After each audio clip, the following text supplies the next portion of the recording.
Are you looking to change your mindset? What's holding you back? Overthinking, fear, anxiety? This morning we're talking about getting through some of those difficult times and getting out of your own way to do that. Joining me this morning to talk about an upcoming seminar is Derek Grant, CEO of DG Mindset, a good friend of Angela. Pleasure to meet you here this morning. Thank you. Thanks for being in. I'm excited to hear what you have to say about this because you hear it pretty often like, hey, get out of your own way. You know, stop standing in your own way.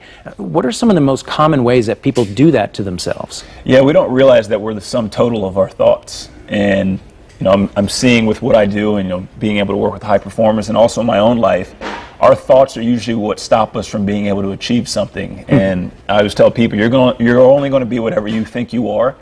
But a lot of times, how we view ourselves is how we've been taught to view ourselves. So essentially, breaking down this program of how you view yourself and then building it the way you want it to be, this is the key to how to move forward in life. It feels like you're sort of trying to cross the line between the whole nature versus nurture thing. Right. Like, you know, how you were brought up or how you were told, like you said, to think about yourself. You got to be able to, I guess, delete some of that. No, absolutely. A lot of people don't realize that our thoughts are usually dwelling in the future or they're dwelling in the past. The key was for you to have your mind here in the present moment because that was the only place where life actually took place.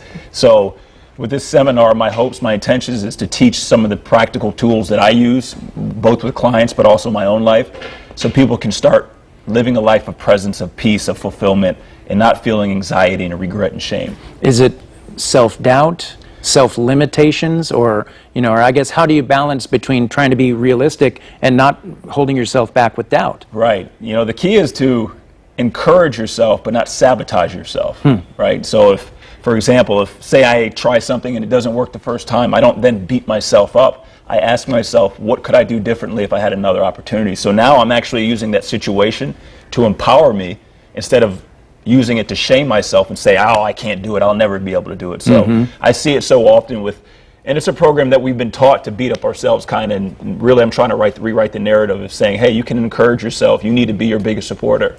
It's sort of turning a setback into a learning opportunity, but that's tough. I mean, that's because there's emotion there too. You feel the frustration. Right, and people who we deem as high performers, this is what they do. They take every situation and they use it to their advantage. Instead of coming from the place of the victim, it's about looking at the situation and saying, what is this teaching me?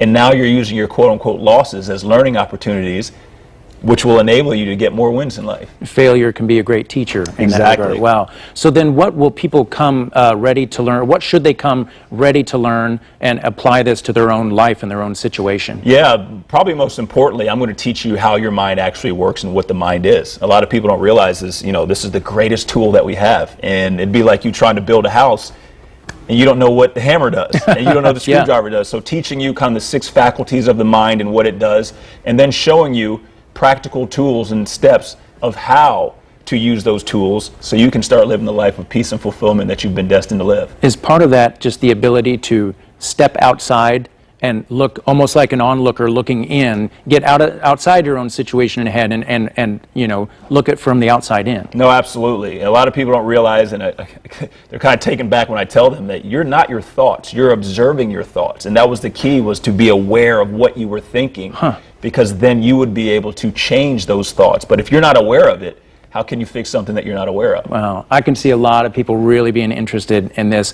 What do people need to know about the seminar, the when and where, and how can people sign up? Yeah, it's October 3rd. It's going to be at the club at Cross Point, right off of 96th Street, right in Indianapolis. And you can go to dgmindset.com and go on there. You'll be able to see and register for the event. And slots are filling up fast, so hopefully everybody go ahead and get their spot reserved. We're going to link that up too at fox59.com to make it easy to reserve your spot for Derek's seminar. I imagine bring your paper and pencil. Be ready to take some notes to bring home with you. Absolutely. Awesome. Hey, well, it's great to meet you. Thanks for coming in. Thank you. I know you're a regular here on the show. I'm happy to meet you here today. Thank you for having me.